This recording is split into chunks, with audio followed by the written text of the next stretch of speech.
vai? Eu sou a Duda Zambuja, do Conexão Literária, um blog voltado à literatura nacional.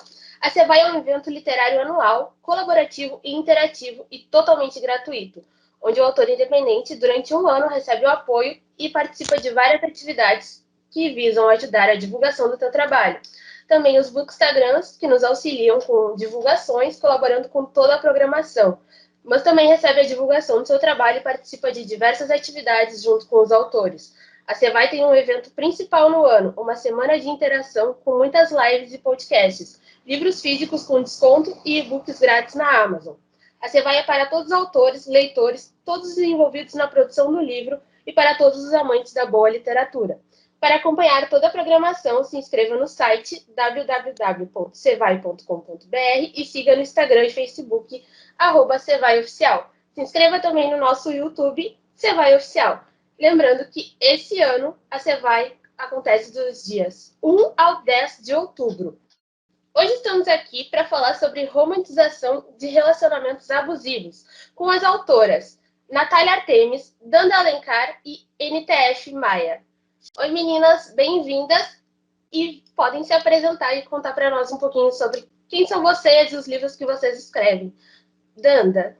Oi, tudo bom? Eu sou a Danda de Alencar, eu sou cearense, dramática, autora de dramas principalmente.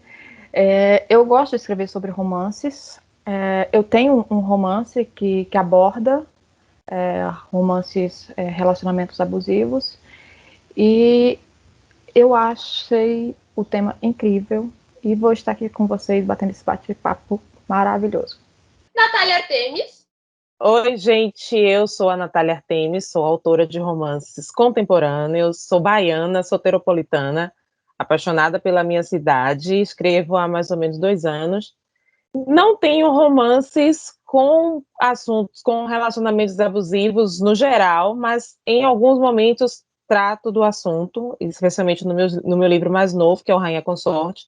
A gente tem alguma coisa que permeia esse universo aí, pode ser entendido como uma relação um pouco abusiva. Então, vai ser maravilhoso conversar com vocês sobre esse tema e vamos nessa. NFT Maia. Olá, eu sou a NFT Maia e eu sou escritora de romances. Eu escrevo há quase 4 anos, eu acho. Eu tenho uns 8 livros, 7 livros publicados na Amazon, todos de romance. E em um deles tem um relacionamento abusivo da família da personagem principal com ela. Mas no caso de um relacionamento amoroso abusivo, eu tenho um livro planejado com esse assunto, mas eu não tenho escrito nem muito menos publicado. Então vamos dar início ao nosso bate-papo, né? Uma das maiores polêmicas na literatura é a romantização de relacionamentos abusivos.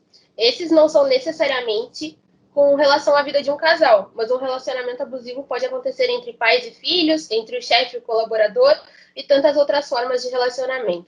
A gente vai conversar hoje um pouquinho sobre o assunto de uma maneira geral e procurar entender por que isso acontece tanto na literatura e por que tantos leitores ainda buscam esse tipo de livro.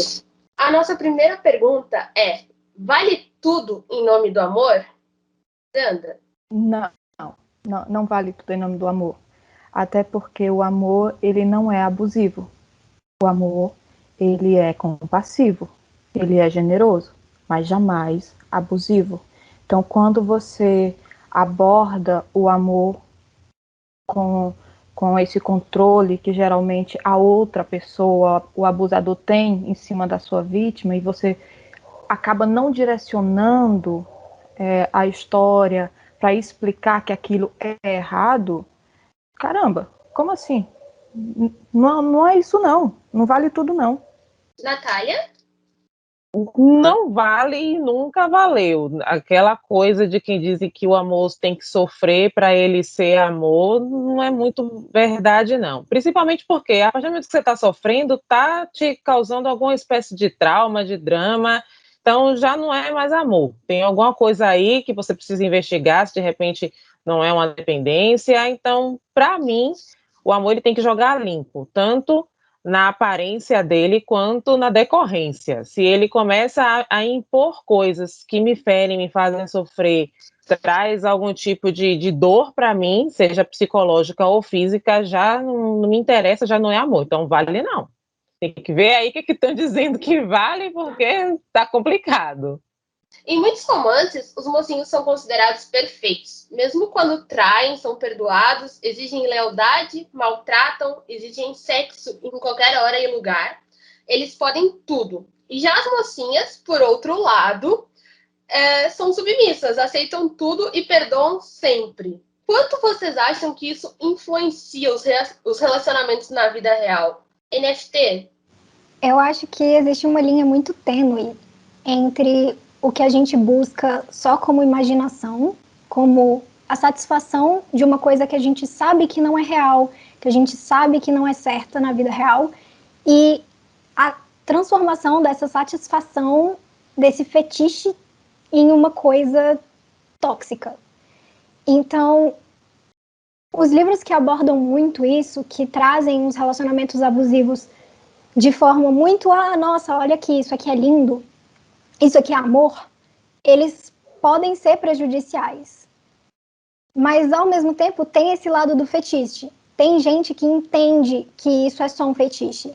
E é muito complicado isso. É muito complicado você saber que você está lendo uma coisa que é errada na vida real, mas que na história, ok, é ficção, e na vida real não. Então, na minha opinião, eu acho que esse tipo de tema não deveria ser romantizado, porque não é todo mundo que sabe diferenciar um fetiche do que é certo e o que é errado, do que é bom para a pessoa e do que é um relacionamento tóxico. Danda?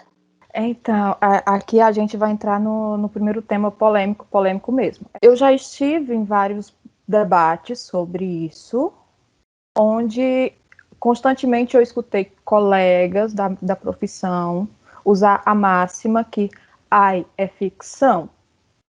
Ok, é ficção. Porém, nós somos romancistas contemporâneos. Ou seja, por mais que a gente use da licença poética, a gente precisa ficar dentro da realidade, que é a nossa realidade. Às vezes você não está passando por um relacionamento abusivo e você não sabe que você está passando. Aí você pega um romance, um livro onde a mocinha passa por coisas parecidas com você, e o rapaz lá do livro, o mocinho, que na verdade é o vilão total, ele vai se regenerar e ele vai ficar bom. Então, você que está vivendo esse relacionamento M maiúsculo na sua vida, você não vai enxergar que aquilo é só ficção. Você não vai enxergar que aquilo ali é uma história que alguém tirou da cabeça e escreveu. Você vai se ver no lugar da protagonista e vai achar que o seu parceiro é o mocinho do livro, que ele pode ter redenção. Eu não estou dizendo que não possa ter, mas em 99% dos casos não tem. NFT Maia? Eu acho que a Duda colocou muito bem aí o posicionamento dela, concordo com o que ela disse, e eu acho que mais que isso, eu acho que mais que uma pessoa buscar redimir o parceiro, eu acho que a pessoa se vê como é ok estar nesse lugar de vítima. É certo eu estar aqui. Faz parte de um relacionamento você sofrer na mão do seu parceiro. O que é completamente errado, na minha visão. E por que tantas leitoras buscam esse tipo de livro, onde o príncipe encantado tão imperfeito é tão valorizado, tão idealizado? Natália Artemis. Lá vou eu para o primeiro pedido do podcast. Em nome de Jesus, não me interpretem mal, pelo amor de Deus. O que eu vou falar aqui é o meu posicionamento, pelo amor de Cristo. Porque na maioria das vezes é ensinado. Olha, eu passei por isso por conta do teu pai. Então, como eu passei por isso por conta do teu pai, é normal que você passe. Aí a criatura está lá folheando o livro e ela vê isso. Mas a minha mãe passou. Então, já que a minha mãe passou, tá tudo tranquilo, eu vou suportar isso aqui, porque no final o amor sempre vence. Geralmente o amor sempre vence, que é o do cara lá, que é extremamente abusivo, só gosta dele mesmo, só tem a intenção de amar a ele mesmo, então o amor dele vence, porque ele toma a atitude que o amor dele diz que tem que tomar. Então, para mim, eu acho extremamente perigoso que esse tipo de literatura seja incentivado por esse ponto. A gente tem que considerar que nós, escritores, somos responsáveis pelas opiniões que formamos, da mesma maneira como os leitores, eles são responsáveis pela maneira como eles interpretam a gente. Nem sempre a gente está querendo falar, olha, vai lá, o cara vai dar um tapa na tua cara, vai cuspir em você, vai te humilhar de todas as formas, mas no final ele vai ser maravilhoso. O cara vai te sequestrar, porque ele acha na cabeça dele que você sequestrada vai se apaixonar por ele, e no final vai ficar tudo bem. Esses tipos de informações que passam é que tem que preocupar. Eu leio N histórias assim, e eu fico preocupada porque, por conta da formação que essas meninas estão tendo em casa, que está sendo conjugado com a informação que ela está lendo ali. São meninas saindo da infância de maneira precoce, porque está lendo aquele negócio escondido, e aí ela tem essa história que em casa ela vai atrelar com a leitura, vai entender que isso é verdade, e aí a gente tem um problema grave que vai fornecer estatística para o feminicídio, para os abusos sexuais que são frequentes, para os abusos psicológicos e afins. Então, minha gente, eu acho que advém daí. Se a gente tem uma maneira de quebrar a informação que passa de dentro de casa, é na escrita, então vamos a isso a nosso favor e mudar esses históricos ridículos que vêm aí às vezes, e eu fico bem assustada e triste. Ganda. A Natália, ela trouxe aqui uma questão chave. Aquilo que vemos dentro de casa. Os nossos pais são os nossos exemplos, sempre. Eu sou fruto de um relacionamento abusivo. O meu pai, ele era abusivo com a minha mãe, porém, eu ouvi da minha mãe a seguinte frase: ele te grita, você aceita, ele te empurra, você aceita, ele te bate, você aceita. Se você não largou dele no momento que ele te gritou, você foi conivente com o espancamento, porque você não deve aceitar nem ele te gritar. Hoje eu tenho uma filha de 12 anos e é por ela que eu tenho responsabilidade na hora que eu estou escrevendo. É nela que eu penso quando eu crio as minhas mocinhas, quando eu crio os meus mocinhos, quando eu abordo os relacionamentos. É o tipo de relacionamento que eu espero que a minha filha procure para ela, como eu procurei para mim. Então, eu penso muito nisso. E a minha mãe, ela quebrou esse paradigma com as filhas dela. Ela nos ensinou. Porém, não é sempre que a gente vai ter uma Dona Lúcia que vai ensinar suas filhas a parar no primeiro grito. Então, aqui, como a Natália disse, cabe a nós sermos responsáveis. Eu sou responsável pelo que eu escrevo e você pelo que você interpreta. Porém, se eu escrevo de forma errônea, errando, a sua interpretação vai vir totalmente distorcida. NFT. Tanto a Danda quanto a Natália falaram muito de o que a gente vê em casa. Só que eu acho que é mais do que o que a gente vê em casa, é o que a gente vê na nossa sociedade. A gente vive em uma sociedade que romantiza relacionamentos tóxicos. A gente vive em uma sociedade que exige que a mulher se submeta a muitas coisas. Que a mulher que é a culpada quando ela sofre um abuso, porque ela mereceu aquilo. Não é o homem que é o responsabilizado. Então, eu acho que esse tipo de leitura é idealizada porque, de alguma forma, a gente vê aquela mocinha com um amor, que, como as meninas já falaram antes, não é amor, porque um amor não é abusivo. Só que ela fica, entre várias aspas, feliz no final. Ela tem o cara bonito, ele gosta dela. E isso fica, de certa forma, eu acho que acalma o estresse de quem vê essa situação, porque na vida real, o mocinho que é abusivo, que não é um mocinho, ele não fica bonzinho no final. Ele mata a mulher que ele tá abusando. Ou ele destrói a alma dela, se for um abuso psicológico e não um abuso físico. Então, eu acho que a idealização desses romances é uma questão muito cultural da sociedade em que a gente vive. Natália Temes. Foi falado uma frasezinha assim, uma palavra, na verdade, bem interessante, submissão. Tem Eu não vou dizer que é uma mania popular, eu vou dizer que é uma interpretação popular absurdamente errada sobre a questão da submissão. Geralmente atrelam a submissão a questões financeiras ou a questões sexuais no relacionamento ou a outros assuntos, enfim, que eu não vou colocar aqui agora porque eu não quero alongar a polêmica. Mas, assim, o fato de algumas vezes a palavra submissão entrar no contexto não significa que o fato de eu ser submissa ao meu marido ou qualquer outra pessoa ser submissa ao marido, ela tem necessariamente que aceitar os desmandos. A submissão vem de um conceito um pouquinho atrasado de que a mulher ela deve alguma coisa ao homem por conta do casamento.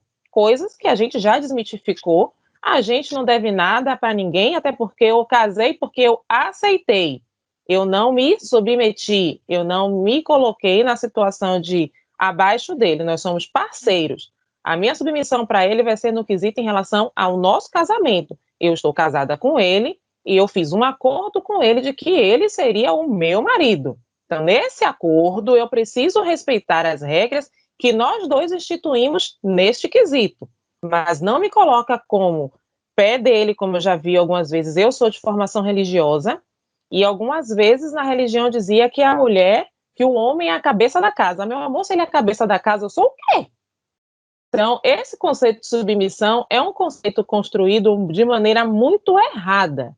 É a submissão ao nosso acordo. Eu me casei com você, então eu tenho que te respeitar dentro do limite do que você está me respeitando, e a gente tem que entrar num acordo sobre o que a gente vai fazer na nossa casa, mas de maneira nenhuma você grita e eu baixo a cabeça. Meu amor, se você gritar, é porque você quer que eu grite também. Então a gente vai gritar e vai ser um pé de guerra aqui dentro. E a gente precisa começar a colocar na cabeça das pessoas, principalmente de algumas mulheres, que quem tem voz ativa dentro de casa é quem está morando na casa. Então, se eu estou morando e eu falo alto, ele fala alto, então a gente vai ter que resolver como é que faz esse trem.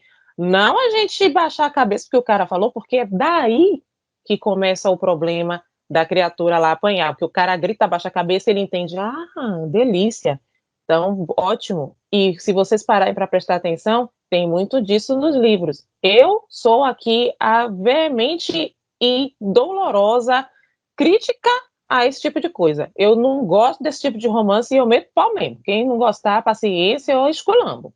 Tanda.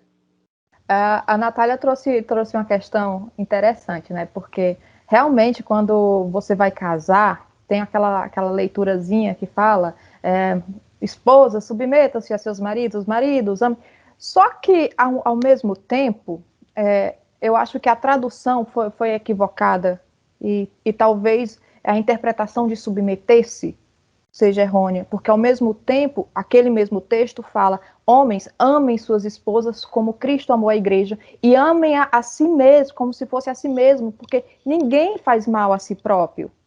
Ou seja, se eu vou amar o outro como a mim mesmo, eu não vou gritar comigo mesma. Como é que eu me amo e eu estou gritando comigo? Como é que eu me amo e eu estou me batendo? Como é que eu me amo e eu estou me humilhando? Aí vem a questão financeira. Não é porque o homem te banca que ele vai pintar de galo para cima de você, não, amor. Porque aqui na minha casa, eu já disse, funciona os direitos iguais. Ele trabalha e eu gasto. E tá tudo bem, e ele não é nem besta de gritar comigo. Ele não é doido. Ele não salgou a Santa Ceia ainda, graças a Deus. Mas é aquela coisa. Quando ele começou a levantar a voz, eu levantei 2 tons a mais. E falei, opa, aqui não. Então, como que eu vivo um relacionamento onde eu não aceito ser gritada, onde eu não aceito ser humilhada, e quando eu vou sentar para escrever, eu vou escrever um relacionamento assim, onde a mocinha aceita tudo, onde a mocinha apanha, a mocinha é humilhada, a mocinha se deixa ser usada da forma que o cara bem entender, e eu vou estar tranquila com isso. Como é que eu vou dar um final feliz para uma relação dessa? Que felicidade é essa? Que alguém precisou sacrificar a alma primeiro. NFT? É só porque a Natália falou que a questão da submissão, ela é um conceito errado. Na verdade, eu acho que o conceito de submissão não está errado, que eu até abri aqui no dicionário para verificar, e a primeira definição que fala é condição em que você é obrigado a obedecer. Sujeição, subordinação. E eu acho que quando você concorda em um casamento, quando você concorda, você aceita os termos, você não está se submetendo a nada. Você está acordando alguma coisa. Então, porque essa palavra submeter, você tem a obrigação, eu não sei se é uma crítica minha mesmo, ou se realmente os entendedores melhores da língua portuguesa podem me apoiar nessa, mas eu acho que essa questão de obrigação não cabe dentro de um acordo de um casamento, porque se você está em um acordo, você não é obrigado a nada, porque você pode desfazer o acordo. Todo contrato pode ser desfeito, e o casamento é um contrato. Então, meninas, qual a responsabilidade do autor que escreve histórias sobre relações abusivas? Natália Artemis? Tentar transformar essas histórias, o final dessa história, em alguma coisa que remeta a um aprendizado ou a uma mudança de vida. Tem que existir aí, nesse meio de escrita aí, alguma coisa que você faça e que remeta a isso, porque não vai adiantar você me colocar lá que o cara no final virou um padre praticamente, se eu não passei nenhuma outra informação relacionada a isso. Então, quais foram os meus parâmetros quando eu construí a história? Eu comecei a contar a história da garota que tinha problemas pessoais. Eu vou citar um fato aqui que foi bem curioso. Eu li um livro de uma amiga, e, por sinal, eu gosto muito desse livro, vou citar ele aqui, inclusive, é um livro que eu até mandei para presentear, de tanto que eu gostei desse livro, porque é o fundo do poço da Joana Ferrarinho, o livro. Ele conta a história de uma moça que ela tinha problemas de autoestima. A família dela tinha um tipo de relação abusiva em relação a ela. Ela se formou porque o pai queria que ela fosse aquilo, ela não conseguiu entrar, não conseguiu passar na OAB e era criticada pelo pai. O emprego que ela tinha, o chefe dela era extremamente abusivo, porque já que ela não era advogada, era só uma espécie de decorativa ali. Então, esse chefe fazia desmandos com ela. E aí, o livro vai desenrolando, ela conhece um cara que é fora da lei, esse cara, ele é um ladrão de obras de artes, um cara de família classe alta, e ele praticamente também, de maneira bem persuasiva, consegue fazer com que ela trabalhe para ele. No fim dos ovos, ela acaba fugindo com ele para viver a vida de contraventora, porque é a única boia salva-vida que ela enxerga ali para sair da porcaria que ela considera que é a vida. Ok. Uma série de eventos acontece e você percebe que, pela estrutura do romance, a tendência é o cara ser extremamente abusivo. E a autora permitiu que ele fosse abusivo porque ele é um cara fora da lei. Você espera o quê de um cara fora da lei, que ele seja bonzinho? Um amor de pessoa? Maravilhoso? Não rola, né? Aí ela foi transmitindo isso e chegou na hora das avaliações e tal, a galera começou a criticar ela e dizer que ela estava romantizando o abuso, que tem uma cena no livro que é um estupro, sendo que não é um estupro, foi bem encaminhado aquilo ali e explicado na metade do fim. O que é que eu foquei quando eu estava discutindo com ela? Eu falei, amiga, a questão não foi que você trouxe um assunto polêmico, foi que você resolveu. Você mostrou que o fato dele ser abusivo com ela, em nenhum momento melhorou a vida dela. E ela teve que cair nela mesma para entender que a relação entre eles não era uma relação boa. Mas ela mesmo assim quis ficar, porque ela já estava apaixonada. Ela sabia que ele não era para ela, mas ela já estava apaixonada e foi uma opção dela. Então você deixou bem claro que a opção era dela. No final, as coisas não saem realmente como eles pretendiam, dá tudo errado, e fica a lição para ela, de que não adiantou nada ela abrir mão da vida dela, dos sonhos dela, das coisas dela, porque no fim, o final dela foi ruim. Então, a história mostrou, olha, a escolha que ela fez levou ela para um caminho ruim. Você vai fazer essa mesma escolha para ter um fim parecido? Ficou essa lição, entendeu? Ela explicou, isso é um fato. Então, para mim, o importante é isso. Eu preciso contar a história de um relacionamento abusivo. Ok, vou contar, mas eu preciso mostrar qual é o final se eu insisto nisso. E qual é o final se eu resolvo mudar a direção e sair daquele círculo vicioso ali que é o relacionamento abusivo. NFT Maia? Então, eu acho que é complicado escrever sobre essas relações, porque se você for o tipo de autor que escreve romance, porque nós três aqui escrevemos romances, né? Eu, a Natália e a Danda, nós escrevemos romances. E a maioria dos romancistas, não são todos, escrevem finais felizes. Se o casal principal é um casal que tem um relacionamento abusivo e eles têm um final feliz, isso é uma irresponsabilidade, na minha opinião, do autor. Porque o autor está falando o quê?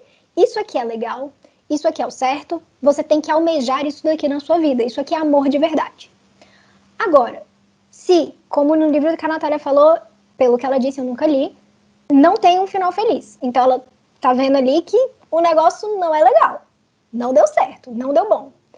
E, ao mesmo tempo, se você escreve um romance que tem final feliz, eu acho que ou o casal principal não é, de fato, o que tem um relacionamento abusivo, o relacionamento é abusivo com terceiros, né, com os personagens secundários, ou, no meio da história, o mocinho, a mocinha vai cair na real, ou o mocinho, se o relacionamento, se a mulher for abusadora, porque também tem isso, existe essa possibilidade, apesar de ser muito mais rara, existe a possibilidade da mulher abusar o homem. Então, essa pessoa, o abusado, tem que se tocar e mudar. E aí o par romântico vai mudar. Mas você ficar com um relacionamento abusivo do início ao fim e falar, e aqui eles viveram felizes para sempre, aí é onde, na minha opinião, o autor não deve fazer. Porque como a Danda falou, a gente tem uma responsabilidade com o nosso leitor. A gente está escrevendo para pessoas na vida real e a gente escreve romances contemporâneos, e mesmo romances que não são contemporâneos, a gente aplica aquilo que a gente lê na vida real. Porque, afinal de contas, apesar da história não ser contemporânea, o autor é. O autor não voltou no tempo e foi escrever lá em 1800. O autor está escrevendo em 2021. Danda. Só para fazer um complemento que as meninas já falaram belíssimamente. Quando eu escrevi o conto, na verdade é um conto, Nunca Foi Uma Vez, eu tinha uma beta. E quando eu mandei para ela, ela não aceitou o meu final. Essa é a verdade. Ela falou assim, ela quis que eu arranjasse uma desculpa para o mocinho ser como ele era. O mocinho, entre aspas, tá? Mas você poderia ter feito diferente. Só que aquele conto foi baseado em uma história que aconteceu com um primo do meu marido. Ou seja, eu assisti o desenrolar da trama pessoalmente. Eu fui testemunha do que aconteceu. Eu não vi o início, mas eu imaginei o que seria o início daquele relacionamento. E eu não deixei a mocinha e ele chegarem na fase em que ela era espancada. Eu mostrei que ele já era doente e a doença dele já foi assim, pei-pum, sabe? Ele começou tirando ela dos amigos, que começa geralmente assim, controlando a roupa, tira dos amigos, e vai sempre dando uma coisinha a mais. Você troca de roupa, mas eu te levo para passear em tal lugar. Você se afasta de seus amigos e eu lhe digo que lhe amo. Você faz isso para mim e eu te dou algo em troca. Até que sua vida está sendo pautada pela outra pessoa. Até que você não tem mais o poder de escolha. E quando ela me falou isso, eu fiquei extremamente triste. Porém, eu percebi que em algum ponto, quem lesse, algumas leitoras iriam querer justificar as ações do mocinho, que eu não dei justificativa, porque para mim não existe justificativa no mundo nenhuma que justifique você ser abusivo com ninguém. Aí vem aquela máxima. Ele foi traumatizado na infância, ele teve um passado difícil. Eu tive um passado difícil e eu não sou uma abusadora. O meu marido teve um passado difícil e ele é um dos melhores maridos para sempre, sabe? Ele é um exemplo do que é ser marido. Então, não justifica, passado não justifica. Ele vem de uma família desestruturada. Eu venho de uma família desestruturada. O meu irmão vem, o meu irmão é um marido excelente. Então, qual a justificativa? Sabe? Mas ficam sempre tentando arranjar uma coisa que diga assim, não, mas é por causa disso que ele é assim. Então, se a gente resolver isso daqui, ele vai ser o príncipe encantado. Não vai. E a dor da pessoa que sofre da vítima, seja mulher, seja homem, é uma dor para sempre. Ela nunca mais vai confiar em outra pessoa como ela confiou a primeira vez. Ela nunca mais vai se entregar inteiramente a um relacionamento sem pensar que se ele levantar a mão, às vezes em um gesto involuntário, ela não vai se encolher. Claro que ela vai se encolher porque ela vai esperar o tapa. Quando ele falar mais alto, ela já vai tremer na base.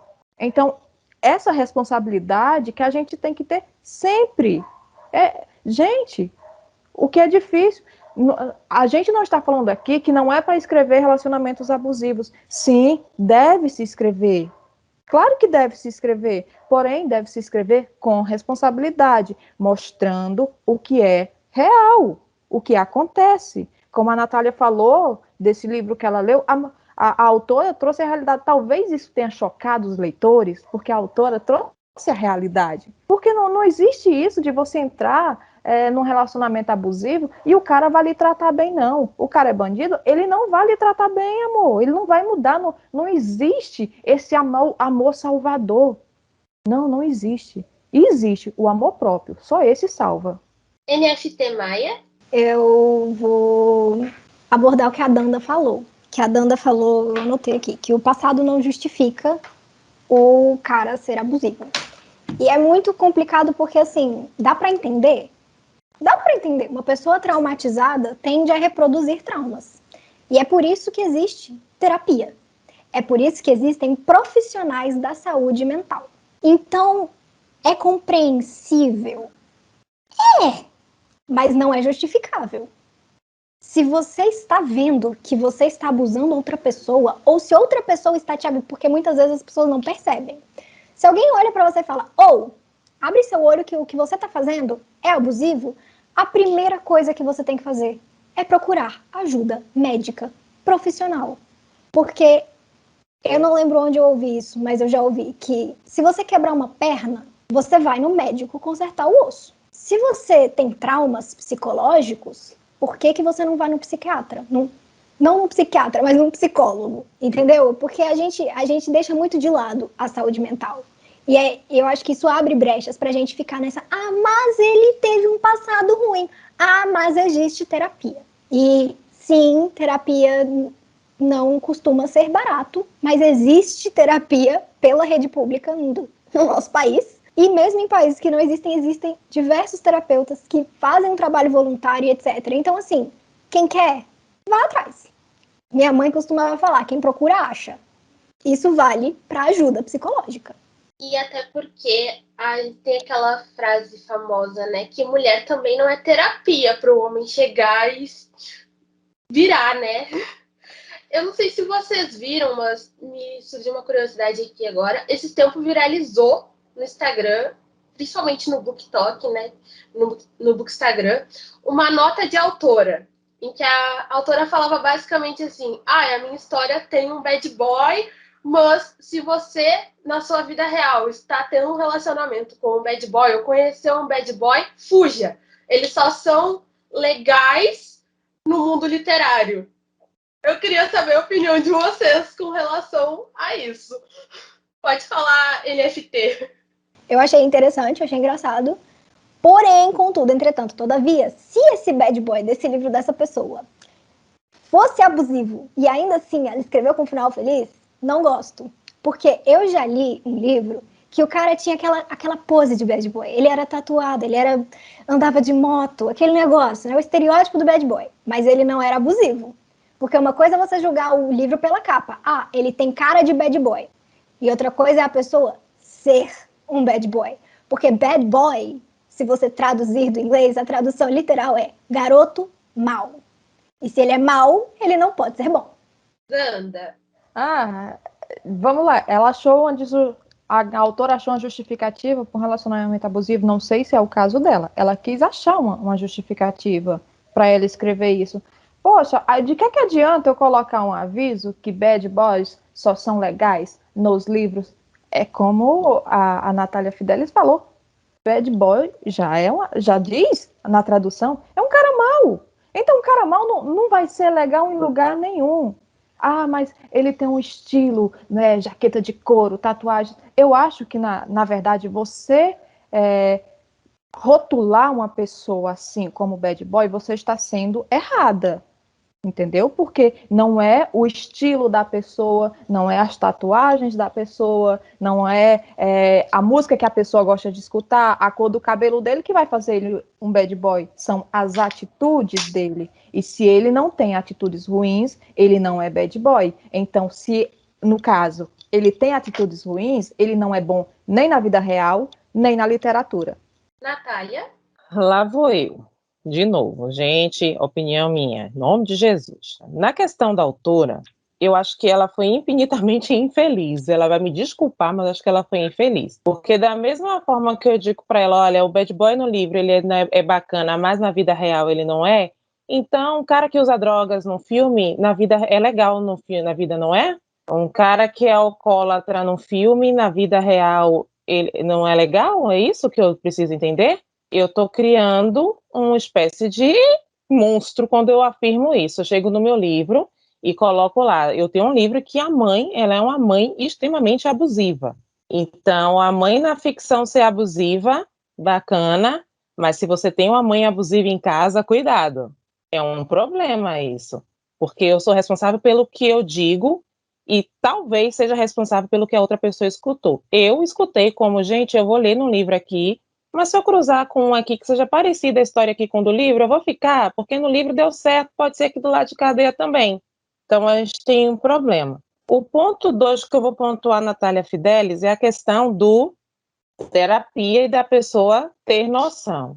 Nem sempre sou estudante de psicologia, nem sempre a pessoa que tem o problema, ela assume. E para a terapia, a gente já começa com um problema aí. Porque quem tem o problema psicológico, se você disser para ela, ela nunca vai assumir. Ela vai perceber os sinais por conta de uma questão que é psicológica, que eu vou trazer aqui. Eu sou o resultado do meu meio. A minha linha de psicologia é a freudiana, casado com Jung, e eu acredito que o homem ele é influenciado e influenciador do meio onde ele vive. Então, se eu participo de uma sociedade que facilita e apoia o abuso, automaticamente eu reproduzo isso, porque para mim isso é tido como normal.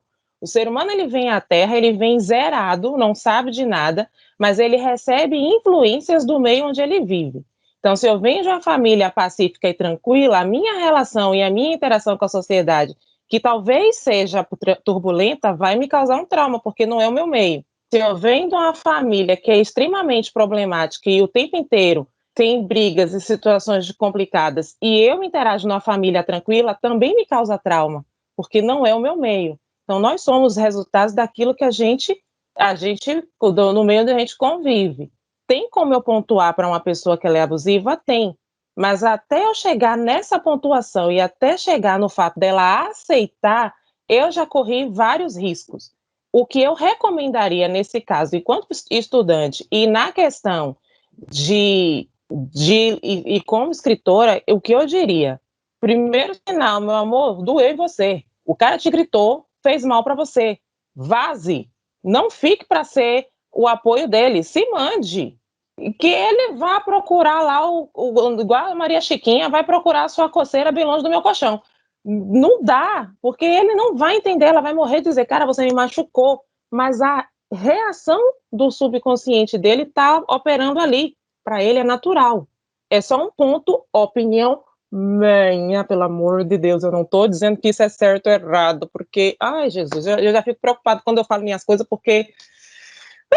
Mas, enfim, é isso. A autora, para mim, continua sendo infeliz. NFT. Então, Natália, quando eu falei que a pessoa pode ir procurar terapia, eu falei de um lugar, de uma pessoa que faz terapia e que acredita que todo mundo no planeta Terra precisa de terapia. Claro, existem pessoas que não acreditam nisso, pessoas que se acham melhores que todo mundo, que terapia, para que eu vou gastar dinheiro aqui para falar com esse negócio? Uma pessoa que eu converso com os meus amigos, já ouvi isso? E eu também falo da posição de alguém que saiu de um relacionamento abusivo. E é complicado para mim falar isso, porque, na minha opinião, o meu relacionamento foi o mais difícil de ser notado, porque é muito fácil você ver que se a pessoa bateu em você, você está sendo abusado. Não tô falando assim, o meu muito fácil não é tão fácil. Para quem tá dentro do relacionamento ainda é difícil da pessoa aceitar que isso está acontecendo. A gente tende a arranjar desculpa para as pessoas que a gente ama. Ah, foi só uma vez. Ah, ele estava estressado. Ah, e etc. Só que o tipo de abuso que eu sofri foi, na minha opinião, mais difícil de você perceber que você está sofrendo, porque eu nunca sofri abuso físico, foi só abuso psicológico. E foi um abuso muito sutil. E as manipulações elas eram muito bem feitas, de forma que ele nunca controlou o que eu vestia. Mas dependendo do que eu fazia, deixava ele mal-humorado. Ele sempre pedia desculpa quando ele errava. Só que a desculpa dele sempre vinha seguida de mas eu só fiz isso porque você fez aquilo. Então, não é uma desculpa verdadeira quando você não fala, eu errei, ponto. Porque você joga a culpa no outro. Se você joga a culpa no outro, você não está pedindo desculpa. Então, eu falei dessa fala porque se você percebe que você está... eu acho que sim, eu acho que é ideal você conversar com a pessoa. Eu falei com a pessoa que me abusava. Eu falei, ele não aceitou. Foi difícil. E aí, o relacionamento acabou. E recentemente, eu recebi uma mensagem dele falando que ele está fazendo terapia. Que é muito difícil para ele assumir. Mas que de fato aconteceu. E ele me pediu desculpas. Então, assim, acontece sempre? Não. Porque, como você falou, para a terapia, o ponto inicial é a pessoa precisa fazer terapia porque ela quer. Porque ela vê que ela tem coisas a trabalhar. Mas eu acho que é importante, sim, a gente apontar, principalmente se você está em um relacionamento, nada é 100% ruim, minha terapeuta fala. E até relacionamentos abusivos tem coisas boas, senão as pessoas não continuavam lá. Se fosse só sofrimento, você não ficava ali. Então eu acho que se você que está ali dentro apontar para a pessoa que o que ela está fazendo é abuso, existe a possibilidade de ela te ouvir. Claro que depende da pessoa e depende do nível do abuso. Mas eu só falei nesse sentido.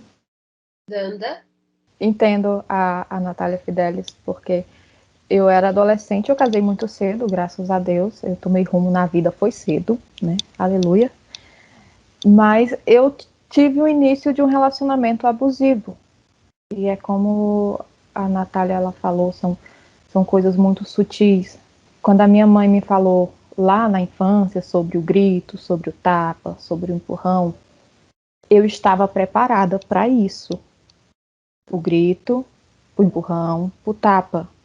Mas você não está preparado por eu te amo, eu não quero dividir você hoje com ninguém, eu quero passar um tempo com você. Porque quando essa coisa vem essas frases, elas vêm carregar, elas vêm acompanhadas de algo muito especial. É o seu sorvete favorito, é o seu chocolate, é um carinho, é levar você para conhecer os pais, sabe? É apresentar você para os amigos, é mostrar para você que você é o centro do universo dele, quando na verdade não, quando na verdade ele quer ser o centro do universo da sua vida, ele quer pautar a sua vida. Muitas vezes eu estudava à noite, eu saía da escola 11 horas da noite e estava lá ele, caramba, e eu pensava, eu nos meus 15 anos, caramba, ele vai trabalhar amanhã, mas ele está aqui me esperando. Por quê? Porque ele me ama, ele quer me levar para casa. Não, ele queria ter certeza que nenhum dos meus amigos, principalmente amigos homens, iriam chegar perto de mim. E isso durou 6 meses, até que eu percebi que ele não queria que eu desse atenção para minha sobrinha de 2 anos. Aí ele foi longe demais. E eu parei e analisei, caramba, o que eu estou fazendo? Aí, ao mesmo tempo, eu pensava, mas ele me ama. Mas ele disse que me ama. Ele disse que me ama antes de eu dizer que eu amo ele. Caramba, ele fez um aniversário surpresa para mim, mas ele não convidou nenhuma das minhas amigas. E isso foi um grande alerta para mim. Foi como acender um neon na minha frente. Como que você faz o aniversário? Porque se você faz o aniversário para alguém que você ama, você quer pessoas que o amem ao redor dele. Quer que a pessoa se sinta o centro do universo de todo mundo. E aquilo me chamou a atenção. Eu tinha acabado de fazer 16 anos e eu não tinha mais amigas, eu não tinha mais amigos. O pessoal não sentava do meu lado na escola porque ele sabia quem sentava do meu lado. E ele me questionava sobre isso. Ele falava que os amigos dele ficavam comentando que eu era muito dada, porque eu sempre fui muito falastrona, eu conversava com todo mundo na escola. Então eu era muito dada. E hoje, quando eu paro para pensar, às vezes minha angustia, eu ter passado 6 meses num relacionamento assim. E no caso desse meu ex, ele tinha uma família perfeita, ele não tinha traumas, ele vinha de uma família muito estruturada. Eu era aquela que vinha da família desestruturada, e ele tinha tudo para ser o príncipe encantado, e ele não era o príncipe encantado, ele não foi o meu. Não sei se hoje ele é o príncipe encantado de alguém, mas e ainda assim, quando eu terminei com ele quis jogar a culpa para cima de mim, que era eu que não o amava. Então é complicado você perceber, e nessa hora que a gente tem que parar para analisar a nossa responsabilidade na hora de escrever, por isso, porque nem sempre você vai perceber o que você está escrevendo também, porque é uma frase de nada que desperta toda uma situação. Então, na literatura é permitido qualquer coisa em nome da liberdade de expressão? Natália? Vocês já repararam que ela larga as bombas para eu responder logo, né? Ela já me bota no espeto, que é para eu me lascar de início. Vamos lá. Claro que não, né? A liberdade de expressão também tem limites, minha gente. Então, o que acontece?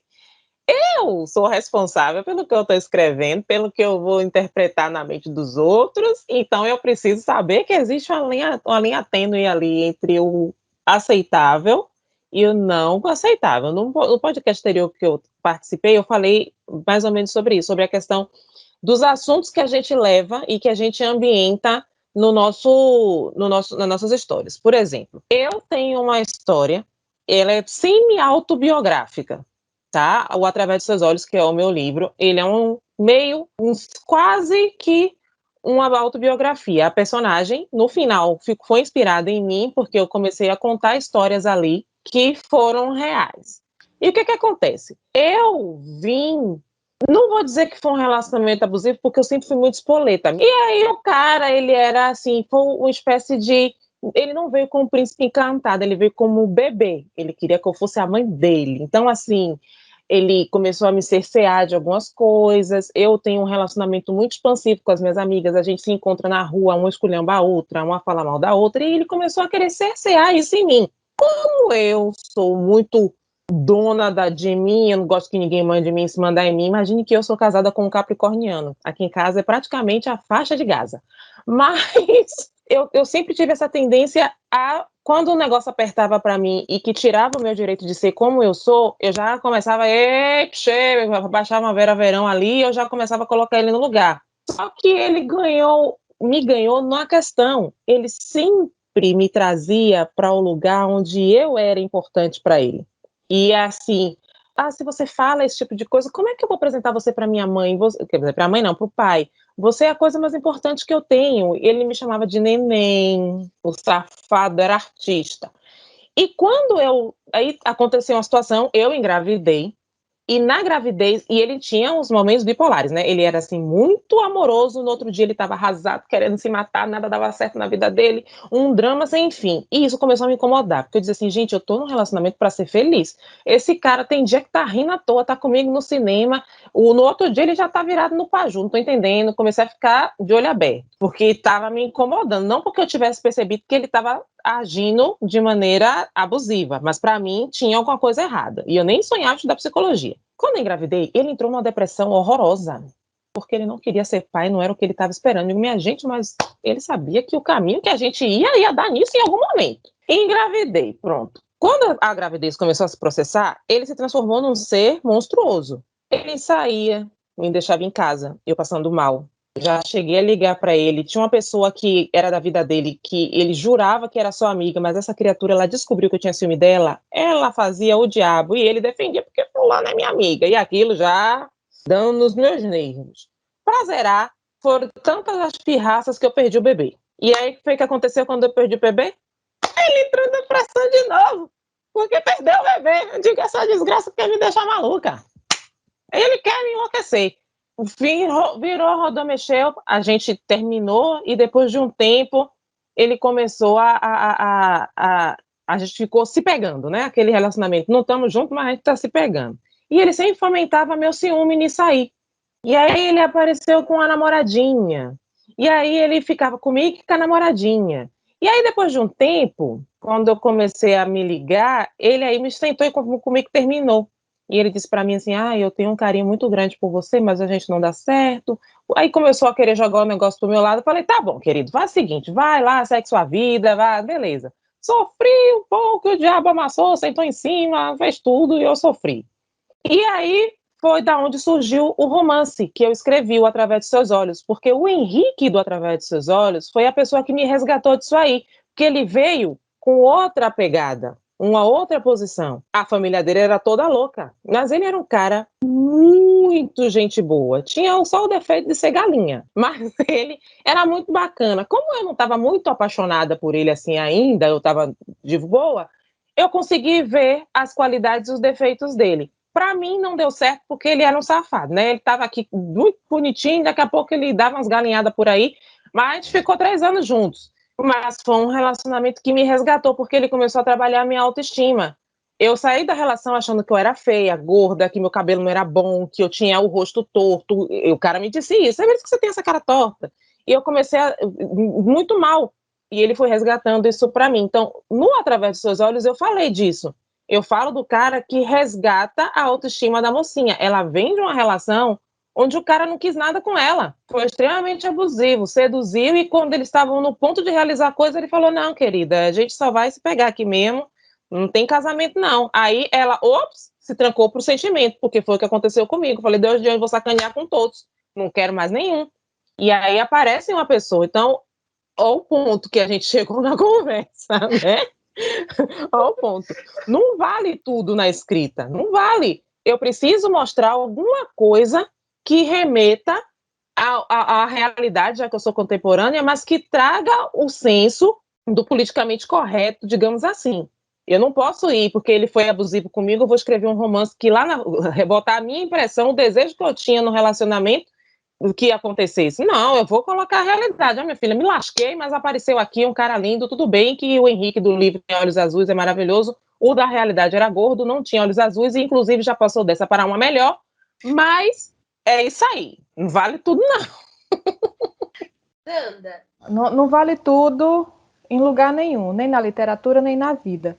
Eu sou uma pessoa que eu defendo muito a liberdade de expressão. Eu sou daquela máxima que eu posso não concordar com o que você fala, porém eu vou lutar até o fim pelo seu direito de falar. No entanto, aqui eu vou fazer uma ressalva com a Natália Artemis, que não seria o politicamente correto, seria o eticamente correto. Porque na ética e moral. Porque quando a minha liberdade, entre aspas, de expressão começa a ser criminosa, aí já não é mais liberdade de expressão, aí já é crime, certo? Então vai ter esse limite. Um relacionamento abusivo é criminoso. Então eu não posso usar dessa licença poética que muitos dizem que, mas é a licença poética. Ai, meu amor, licença poética. Eu sou poeta, então até na poesia a gente tem limites. Até na poesia a gente tem que saber o que falar, como expressar, deixando claro que se for crime, deve se pagar. Então não adianta vir com isso, a gente tem que ter liberdade de expressão no crime? Não, é crime, gente. Abuso é crime, é imoral, é antiético, é ilegal, é monstruoso. Você diminuir um ser humano, seja homem, mulher, velho, novo, gay, hétero, não importa, é ser humano. É ser humano. Você diminuir essa pessoa, você usar da fraqueza da pessoa, da fraqueza de sentimentos, principalmente, porque o abusador, ele usa do sentimento, ele começa com o sentimento para se infiltrar na mente do seu abusado.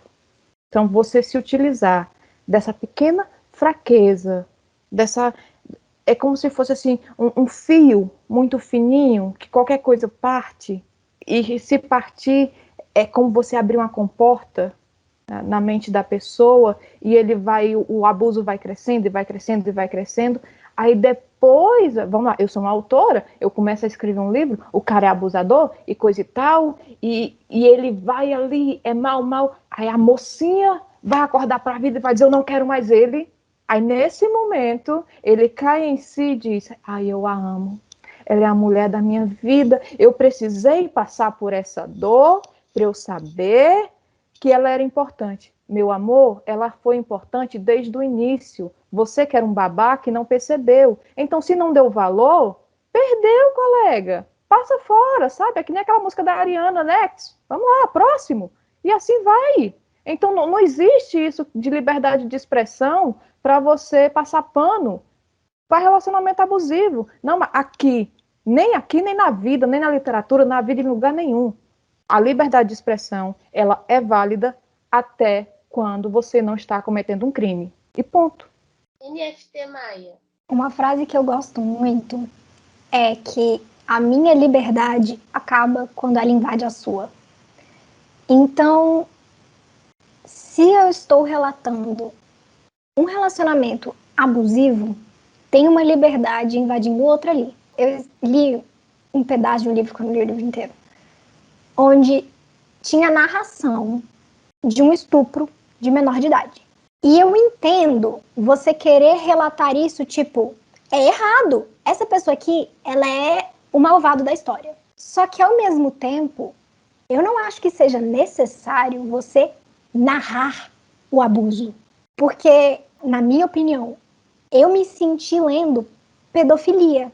Eu me senti lendo como, ok, tá óbvio que é estupro, mas está escrito de tal forma que parte de mim começa a se excitar com isso. E isso é muito errado, porque a gente não pode se excitar com um abuso.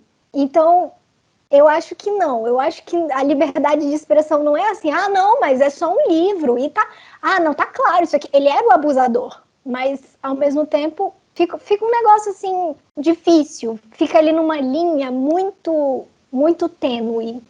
E que eu acho que a gente tem que tomar muito cuidado com isso como autor, porque a gente é responsável pelas palavras que a gente coloca no papel. E na sinopse do livro, etc., porque eu entrei em contato com o autor e falei que eu não tinha noção de que ia ser assim. E o autor falou, se você leu a sinopse, você viu que tem lá avisos. Avisos de cenas, que é um thriller, e de cenas de violência. Eu falei, tudo bem.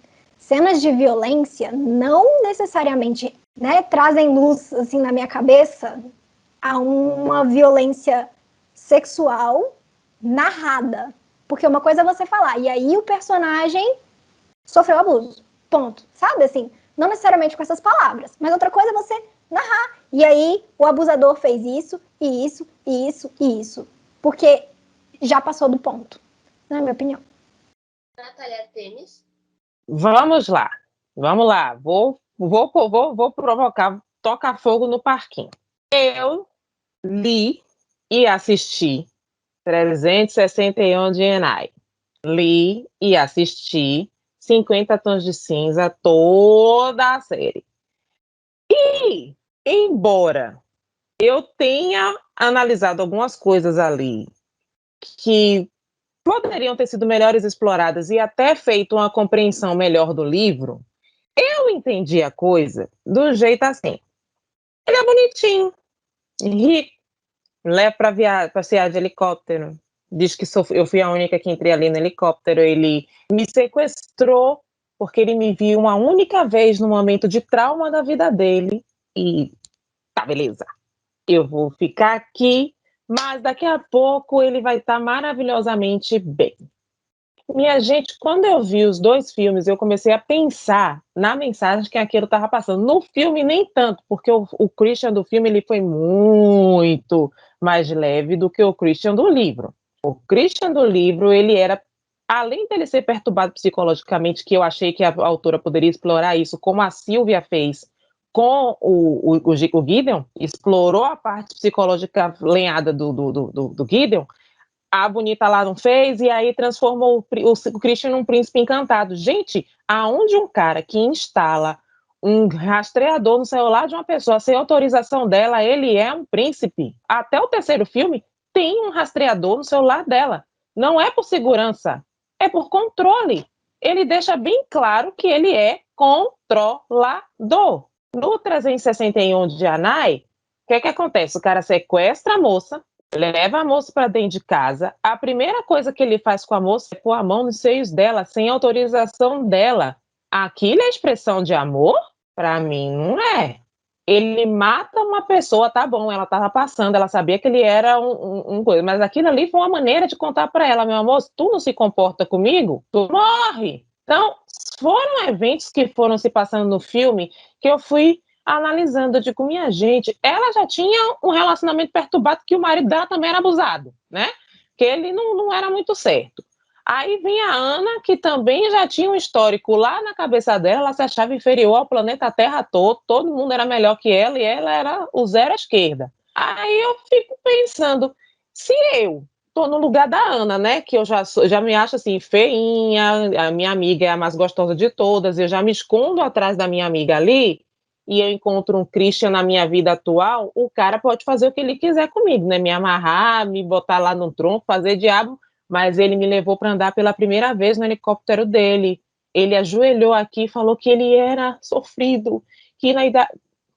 gente, e vocês percebem o perigo desse negócio da escrita? Porque é a forma como você vai colocar. Eu tenho para mim que a intenção da Érica foi justamente pontuar os traumas psicológicos do Christian, mas ela não fala desses traumas psicológicos, ela só cita os fatos. A gente percebe que ele tinha problemas psicológicos por conta da mãe, as cenas que ele viu, mas e aí? A reflexão disso é que ele no final se torna uma pessoa boa? Não, porque até o final do filme ele continua sendo o mesmo Christian. Quem muda é ela, para se adaptar à vida dele. Da mesma maneira, a garotinha lá, ela do nada, né, também, que ela se apaixona por ele, porque ela também tá ali de birra, bate pé, tenta fugir, e faz, acontece, e enfrenta ele, e no final ela se apaixona perdidamente por ele. Pelo quê?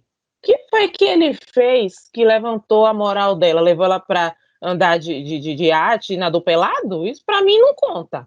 Para mim, a gente pode fazer, inclusive eu moro em ilha, meu sogro tem um barquinho aqui, acho que eu vou pegar o barquinho aqui, vou lá dar uns catapum dentro d'água pelado, vou dizer que tá tudo bonito. Entendeu? E eu não vou saber diferenciar se o bonitão aqui tá sendo abusivo, ele não é nem maluco, porque o cabo da vassoura funciona, e aí tudo beleza. Vocês estão entendendo a situação? Vocês estão rindo, mas o negócio é sério, minha gente. A gente escreve o trem pensando numa coisa e a gente não leva esse negócio adiante. Por que eu fui lá e botei no meu o negócio do relacionamento abusivo lá da personagem? Porque eu sabia que se o Henrique fosse somente o cara romântico, bonitinho, e ela fosse a pessoa traumatizada, a galera ia entender errado. Como entendeu? Falaram que o Henrique do meu livro era abusivo. O cara é um banana. Ele é um banana. Porque ele acaba cedendo a todas as vontades dela para conquistar ela e fazer ela se ver do jeito que ele vê ela. Ele vê valor nela, o outro não via, mas ele vê e ele faz o possível para mostrar isso para ela. Até chegar ao fato de acontecer eventos sucessivos que vão desencadear no final do livro, para ela perceber, cara, o tempo inteiro ele estava sinalizando que eu sou importante, eu tenho meu valor, mas eu estava tão cega lá no outro que me deu pé na bunda que eu não enxerguei. E aí é por isso que a gente traz essa discussão. Então, meninas, queríamos saber de vocês como falar sobre um relacionamento abusivo em um romance sem romantizar os abusos. Ganda. Eu acho que as meninas já até falaram um pouco sobre isso quando a NF trouxe a questão do livro que ela leu que tinha um abuso infantil. Uma coisa é você falar que a mocinha está passando por certas coisas. Outra totalmente diferente é você descrever o ato. E isso tem muito nos livros que, vou deixar aqui entre aspas, tá? Darks, porque nem todos são assim. Porém, algumas pessoas usam desse artifício, colocam no gênero dark para escrever de forma leviana. verdade seja dita, não são todas, algumas pessoas. Aí coloca lá, descrição de um estupro. Gente, o nosso corpo é sensorial. O que a gente imagina, automaticamente ele sente. E quando você está lendo, a sua mente é como você assistir a um filme em tempo real. A sua mente projeta imagens. E você tem libido, a não ser que você seja uma pessoa assexuada, que daí você não tem libido. Mas nós temos libido. Aí o que acontece? Você acaba se excitando involuntariamente com aquela cena descrita. Então, isso é de uma irresponsabilidade sem tamanho. Que criatura nesse mundo consegue escrever um abuso de uma criança sem sentir repulsa de si mesmo? Eu não consigo. Então, eu acho que tem como você trazer, sim. Como eu falei, eu escrevi um livro, um conto com relacionamento abusivo. Eu acho que nas minhas outras histórias sempre tem um personagem ali que é um pouco mais abusivo até certo ponto, porém você vai indicando para o leitor que ele está errado, você vai mostrando que aquele comportamento dele está errado. É assim que você aborda um relacionamento abusivo. Você mostra, isso daqui está errado. Então ele não vai ter compensação por agir errado. Quem vai ter compensação é o mocinho de verdade, é a mocinha de verdade, que vão ter atos, posicionamentos, gestos, falas de pessoas íntegras, pessoas que são gentis umas com as outras. E não existe isso de final feliz, não. Existe finais ok. Eu costumo dizer que existe finais ok, porque ninguém é feliz pro resto da vida, tá? Eles vão ser felizes, mas com as dores ainda vão continuar ali dentro deles, só vai estar um pouquinho melhor curado. Essa é a verdade. Então, eu acho que o caminho é esse. Você conta que algo aconteceu, mas sem contar como está acontecendo. Porque aqui você está induzindo o seu leitor a ter uma visão e sensações que, pelo amor de Deus. NFT Maia? Eu acho que a Danda falou tudo. A gente, se vai narrar uma cena de abuso, não pode ser um abuso físico, porque a narração de um abuso físico é muito pesada. Ela, como a Danda falou, ela gera questões físicas na gente. E mesmo quando você está narrando, você não precisa descrever. Você pode usar alegorias. Eu li um livro excelente, onde a personagem ela era torturada. E você meio que sentia a dor dela. Mas não descrevia exatamente o que o torturador estava fazendo. Mas você conseguia ver ali que ela estava sofrendo, que ela estava entrando e saindo da consciência, porque a dor não deixava ela ficar acordada. Então, assim, tem métodos de você narrar uma cena traumática sem descrever aquilo.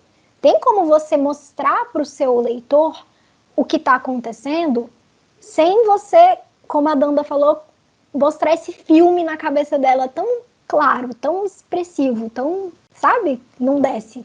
Então, eu acho que a gente tem que tratar assim, sempre mostrando que são coisas negativas e tomando cuidado com a forma como a gente vai colocar aquilo ali. Natália Artemis? Eu estava ouvindo as meninas falando e lembrando de livros que eu li que tinham exatamente essas mesmas linhas, sabe? Eu li uma vez de um sheik que eu parei na terceira página porque o livro já começava com a situação de abuso. A gente já sabe que a história dos sheiks não é aquele negócio ali, príncipe encantado das Arábias, né? A criatura vai casar com ele, ela já não está casando porque ela quer, eles obrigam a determinadas coisas, e na primeira cena já foi algo deplorável. A autora era próxima a mim, não era minha amiga, eu falei, filha, me perdoe em nome de Cristo, mas eu não vou ler seu livro não, porque me dá gatilho. Eu sou uma pessoa muito sensorial. Vocês falaram um ponto aí, eu concordei veementemente, porque eu sou extremamente sensorial. E eu, como uma praticante da lei da atração, eu tenho o hábito de usar muito a minha mente para ver as coisas.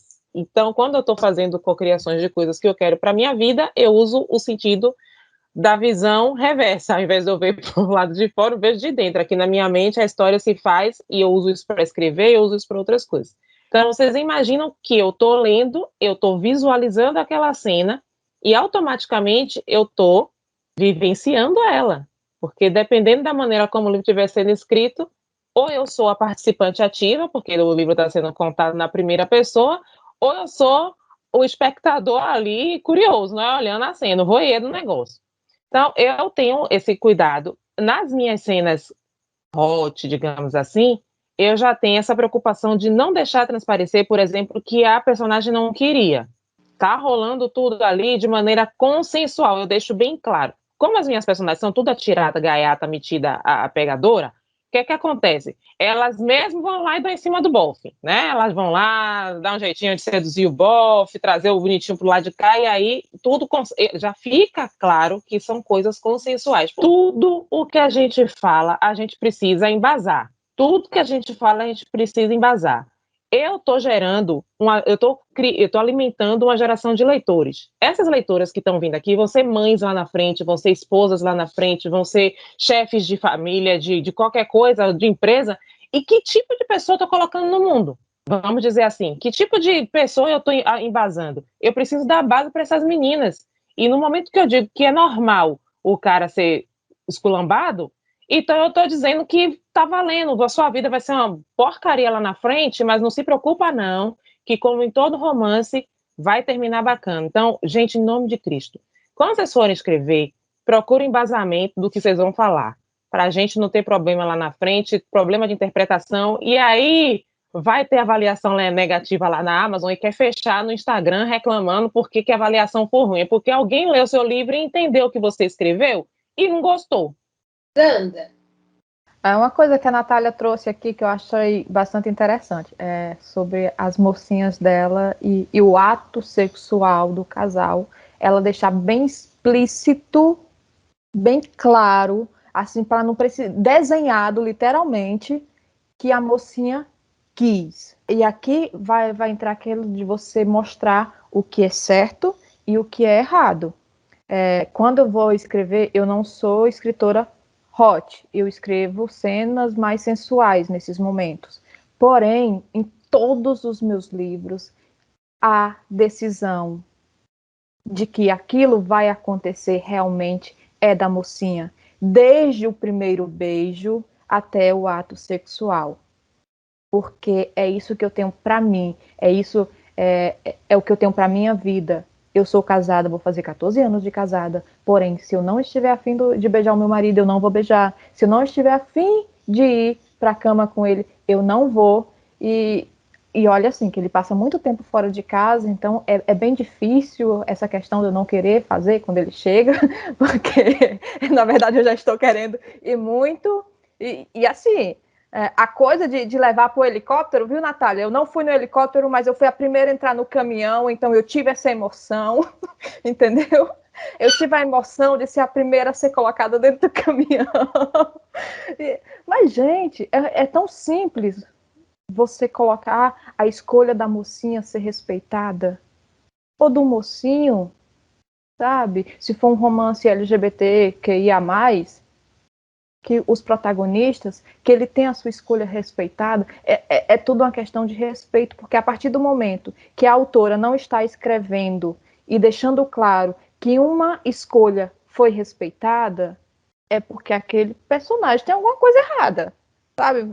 Ela tem que mudar as atitudes do personagem. Eu li recentemente, eu estou betando um livro onde a protagonista, a abertura, o prólogo da história é a protagonista pós-abuso.